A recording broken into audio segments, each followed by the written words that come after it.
નમસ્કાર વિદ્યાર્થી મિત્રો, હું છું આરએમ પટેલ અને તમે જોઈ રહ્યા છો ક્લેવર એકેડમી યુટ્યુબ ચેનલ। તો આજના વિડીયોની અંદર આજે આપણે જોવાના છીએ ધોરણ 6 વિષય વિજ્ઞાન ચેપ્ટર નંબર 4 વનસ્પતિઓની જાણકારી મેળવીએ એનું સંપૂર્ણ સ્વાધ્યાય સોલ્યુશન જોવાના છીએ, જેથી વિડીયોને એન્ડ સુધી જોતા રહેજો। તો ચલો વિદ્યાર્થી મિત્રો, તમારો ટાઈમ વેસ્ટ ન કરતા વિડીયોની શરૂઆત કરીએ।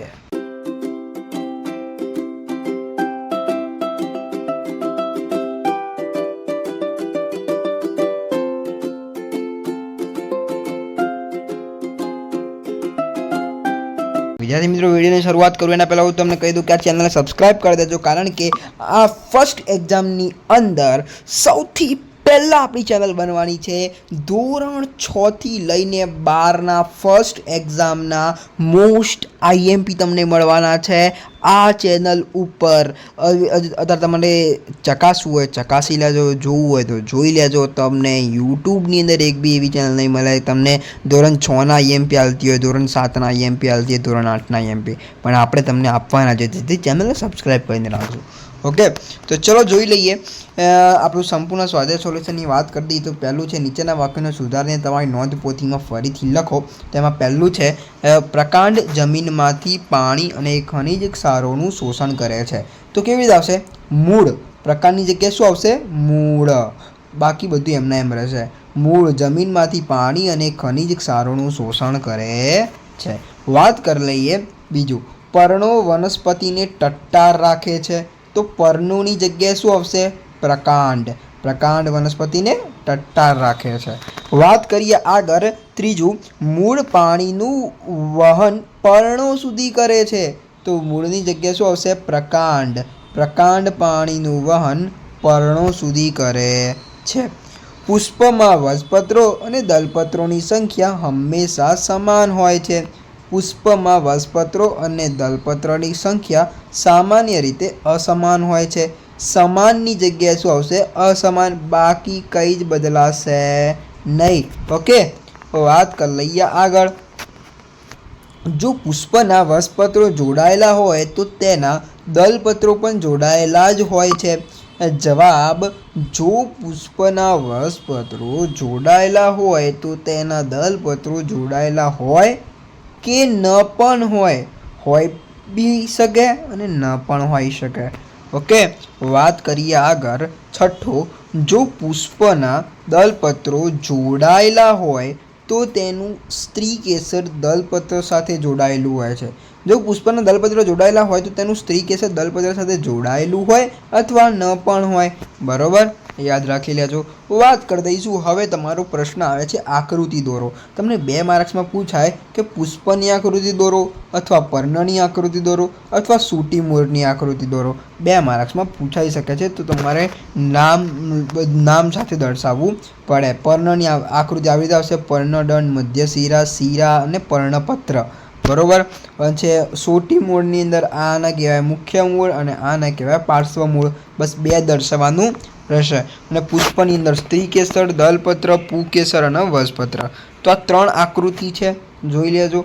હવે આપણે વાત કરી લઈએ આગળ ત્રીજો પ્રશ્ન, શું તમે તમારા ઘરમાં કે આડોશ પડોશમાં એવી વનસ્પતિ શોધી શકો કે જેનું પ્રકાંડ લાંબુ પણ નબળું હોય? તેનું નામ લખો। તમે તેને કયા જૂથમાં વર્ગીકૃત કરશો? પ્રકાંડ લાંબુ અને નબળું હોય તેવી વનસ્પતિ મની પ્લાન્ટ છે। અહીંયા થોડી મિસ્ટેક છે, આવી રીતે લખી શકશો તમે મની પ્લાન્ટ। બરાબર, ઓકે। તેને વેલા પ્રકારની વનસ્પતિમાં વર્ગીકૃત કરી શકાય। કયા પ્રકારની વર્ગીકૃત કરી શકાય? વેલા પ્રકારની વનસ્પતિમાં। વાત કરી લઈએ આગળ। ચોથો પ્રશ્ન છે, વનસ્પતિમાં પ્રકાંડનું કાર્ય શું છે? તો પ્રકાંડનું કાર્ય મૂળ દ્વારા શોષાયેલ પાણી અને ખનિજ ક્ષારોનું વિવિધ શાખાઓ અને પર્ણો તરફ વહન કરવાનું છે। તો વિદ્યાર્થી મિત્રો, આ 1 માર્ક્સ માટે મોસ્ટ આઈએમપી પ્રશ્ન થઈ જશે, એટલે આ પ્રશ્નને છોડતા નહીં। ઓકે, તો વાત કરી લઈએ આગળ। નીચેનામાંથી કયા પર્ણો જલાકાર શિરાવિન્યાસ ધરાવે છે? તો આમાંથી કયા પર્ણો જલાકાર શિરાવિન્યાસ ધરાવે છે? તો ઘઉં, તુલસી, મકાઈ, ઘાસ, કોથમીર અને જાસૂદ। તો વિદ્યાર્થી મિત્રો, આમાંથી એક તો તુલસી, એક તો કોથમીર, એક તો જાસૂદ, આ 3 જે છે એ જલાકાર શિરાવિન્યાસ ધરાવતી વનસ્પતિ છે. વાત કરી લઈએ આગળ. જો કોઈ વનસ્પતિ તંતુ મૂળ ધરાવતી હોય તો તેના પર્ણોનો શિરાવિન્યાસ સામાન્ય રીતે કેવા પ્રકારનો હોય? તો એનો જે પ્રકાર છે કેવા પ્રકારનો હોય? તો શિરાવિન્યાસ હોય. કેવો હોય? પણ કેવો? સમાંતર શિરાવિન્યાસ હોય. આખો સવાલ એવી જ રીતે લખી દેવાનો. જો કોઈ વનસ્પતિ તંતુમૂળ ધરાવતી હોય તો તેના પર્ણોમાં સમાંતર શિરાવિન્યાસ હોય. જો કોઈ વનસ્પતિમાં ના પર્ણો જલાકાર શિરાવિન્યાસ ધરાવે તો તેના મૂળ કયા પ્રકારના હશે? તો તેના મૂળ સોટી મૂળ હશે. કેવા પ્રકારના હશે? સોટી મૂળ. પછી વાત કરીએ આગળ. કોઈ પર્ણોની કાગળ પર લીધેલ છાપને જ જોઈને શું એ વનસ્પતિના મૂળ તંતુમૂળ છે કે સોટી મૂળ એ કહેવું શક્ય છે? એવો પ્રશ્ન તમને પૂછ્યો છે. તો હા, કોઈ પર્ણની કાગળ પર લીધેલ છાપ જોતાં તે વનસ્પતિઓના પર્ણોમાં સમાંતર શિરાવિન્યાસ હોય તો તેના મૂળ તંતુમૂળ હોય, અને પર્ણોમાં જલાકાર શિરાવિન્યાસ હોય તો તેના મૂળ સોટી મૂળ હોય. આમાં બે શરત થઈ. એક તો વનસ્પતિના પર્ણોમાં સમાંતર શિરાવિન્યાસ હોય તો મૂળ કેવા હોય? તંતુ મૂળ હોય, સમાંતર શિરાવિન્યાસ હોય. અને જો જલાકાર શિરાવિન્યાસ હોય તો મૂળ સોટી મૂળ હોય. આ યાદ રાખજો. સમાંતર શિરાવિન્યાસ હોય તો મૂળ કેવા હોય? તંતુ મૂળ. અને જલાકાર શિરાવિન્યાસ હોય તો મૂળ કેવા હોય? સોટી મૂળ. વાત કરી લઈએ આગળ. પુષ્પના ભાગોના નામ આપો. તો પહેલું છે વજ્રપત્ર, દલપત્ર, પુકેસર અને સ્ત્રીકેસર. વાત કરી લઈએ 10મો પ્રશ્ન. નીચેનામાંથી કઈ વનસ્પતિ તમે જોઈ છે? તો બધી વનસ્પતિ જે વડ છે, આંબો છે, જાંબુ છે, જામફળ છે, બધી વનસ્પતિ આપણે જોયેલી છે. અને આ બધી વનસ્પતિ ઉપર શું આવે છે? પુષ્પ આવે છે. બરાબર. વાત કરી દઈએ આગળ. વનસ્પતિનો જે ભાગ ખોરાક બનાવે છે તેનું નામ આપો. આ પ્રક્રિયાનું નામ જણાવો. વનસ્પતિના પર્ણો ખોરાક બનાવે છે.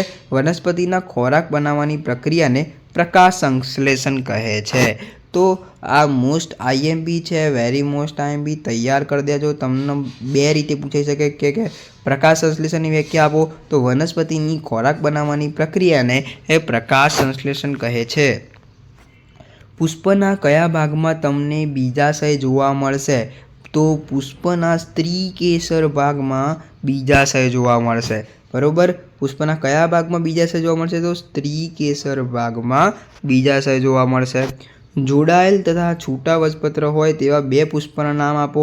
તો એક જોડાયેલા વજપત્ર અને છૂટા વજપત્ર. તો જોડાયેલા વજપત્રમાં ધતુરો અને જાસૂદ આવશે, અને છૂટા વજપત્રમાં આવશે ગુલાબ અને રાઈ. આ સ્ક્રીનશોટ લઈ લેજો. બરોબર. આ સંપૂર્ણ સ્વાધ્યાય સોલ્યુશન તમને સોલ્વ કરાવી દીધું છે. વિડીયો સારો લાગ્યો તો વિડીયો લાઇક, શેર, સબસ્ક્રાઈબ કરી દેજો. આપણે છેક સુધી તમને સપોર્ટ કરીશું. મોસ્ટ આઈએમપી બધું આપીશું.